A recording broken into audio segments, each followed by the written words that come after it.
In the last episode, I went over how I believe the story arcs of Chris and Jill should have ended, with Chris putting a bow on his time on the front lines, and Jill possibly getting the closure she deserves in Revelations 2 alongside the Burtons. In a sort of follow-up to that episode, we're going to take a look at another protagonist in the series who is long overdue for an ending to their story as well. I'm Death the Pursuer, and welcome to another episode of The Pursuer's Perspective.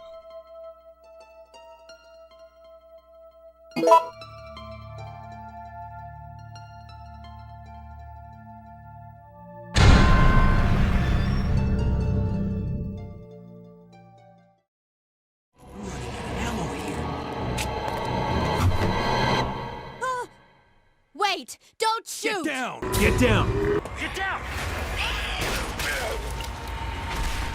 Leon S. Kennedy recklessly drove whatever vehicle he was behind the wheel of into the hearts of many in 1998's Resident Evil 2. First appearing as a rookie cop who found himself in the midst of the Raccoon City incident on the 29th of September 1998, his first day as an RPD officer. Since then, we have followed our favorite reckless driving ex-cop, now government agent, through Resident Evil 4, Darkside Chronicles, RE6, and Gaiden, for all you Gaiden fans out there, the CGI movie trilogy, Degeneration, Damnation, and Vendetta, and the upcoming series Infinite Darkness, rocking the same hairstyle through it all. Unfortunately, Leon, alongside Chris, has seemingly become Capcom's golden goose of the series over time, getting way more shine than he probably should, especially at this point in the series' lifespan. Don't get me wrong, I'm a fan of both Chris and Leon, but just like Redfield, it's definitely high time Mr. Kennedy settled down, retire his suplexes, roundhouse kicks, and blade fighting, and ride off into the sunset. However, this is where the problem of this topic when concerning Leon began to surface.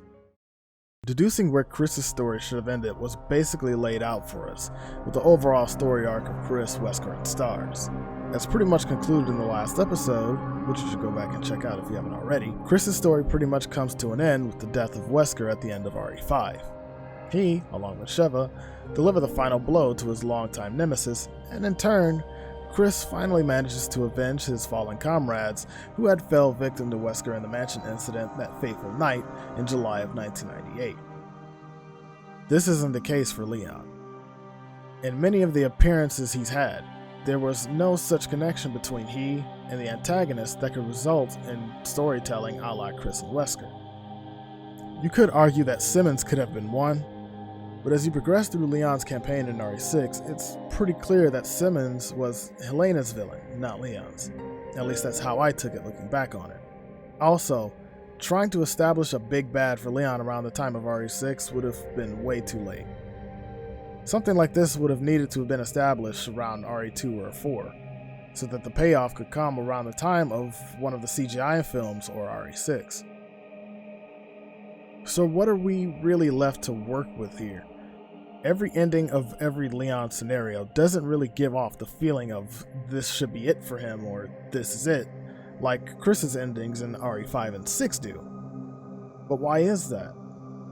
Well, while Leon doesn't have that storied connection with a big bad that could span a few games, he does have a connection with a certain woman that has led him in the longest game of cat and mouse the series and its fans have ever witnessed over the last 20 plus years. It's no secret how Leon feels about Ada, She's like a part of me I can't let go.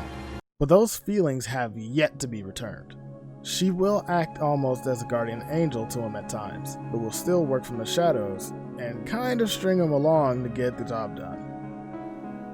At this point in the series, it seems as if Leon is of the mentality that he will follow Ada to the ends of the earth. And maybe that's why he's still in this mess.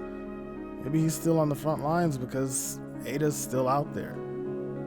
He won't settle until Ada finally settles. That's why I believe we haven't gotten a proper ending for Leon, because we haven't gotten one for Ada, and unfortunately, we probably won't get one for some time, because she's still a mystery to us all. Not enough, if much at all, is really known about her outside of our encounters with her in scenarios she's appeared in. The way I see it, we probably won't be seeing Leon peacefully ride off into the sunset unless Ada's riding off there with him. How and when that happens, we'll just have to wait and see.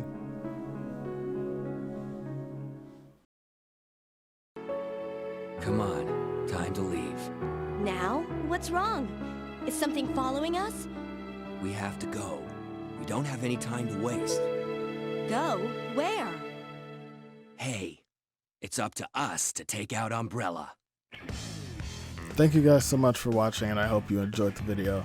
This one was not as easy to deduce as the Chris and Jill one, simply because their overall scenarios were the way they were laid out and all that. It was easier to work with as opposed to Leon's scenarios, which, you know, with the characters he's been involved with, more so the antagonists he's been involved with, and it was not as easy to connect the dots as it was with Chris and Jill, which is why I ended up coming up with the conclusion that I did for this particular video.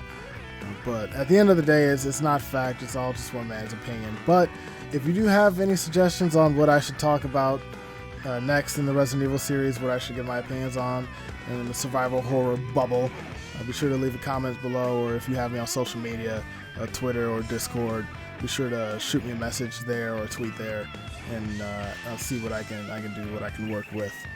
One other thing I wanted to get to you guys before I let you go is I'm sorry that this video was so late. I wanted to get this out by Monday, but by that time the script had not been done.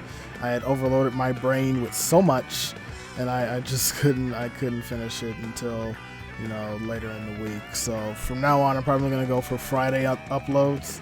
That way I have the week to get everything, you know, sorted, written, recorded, edited, and then uploaded hot and fresh for you guys at the end of the week. So as always, until next time, this is Death Pursuer signing off.